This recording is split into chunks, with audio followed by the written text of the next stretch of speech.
Thanks for checking out this video. It's a real quick one actually.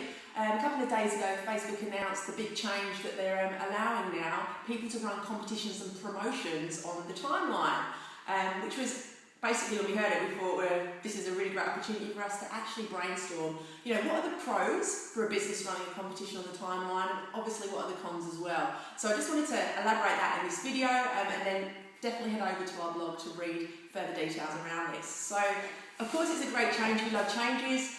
What this means is now that any company can set up a competition or a promotion in a split second. Well, not that quickly. They have to have a little bit of a plan around it, but they don't actually have to bring in developers and designers like they would have had to in the past. If they run a competition or promotion, they'd have to actually have it built in a third-party app.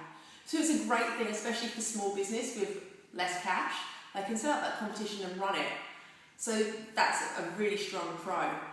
Thinking about it though, we think, yeah, it's going to be really quick to set it up. You really need to have a planned approach in terms of setting it up. So once you set it up, what happens if a troll or a person that's had a negative experience with your brand chooses to actually comment on that post, because obviously there's a lot of people there, there's a lot of eyeballs to get the attention.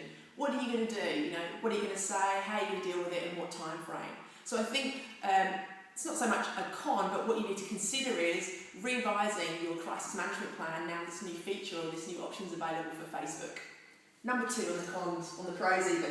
You're going to get increased engagement. Absolutely you are, no-brainer. If you run something on a timeline, you're using Facebook's algorithms, which means that people are going to see your competition or your promotion a lot quicker than what they would if it's run in an app.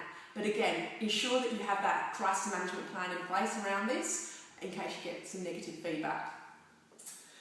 Number 3, increased entries. It's a lot easier to enter a competition on the timeline because you're not going through 3 or 4 different phases. So again, you're probably going to see increased entries. But on the flip side, as a con, you may start to notice that you're not really getting the right people on board your Facebook page. People are in it to win it. They're there, it's easy to enter, but really are the right market that you want to be speaking with long term. A few things to consider. Thanks for listening.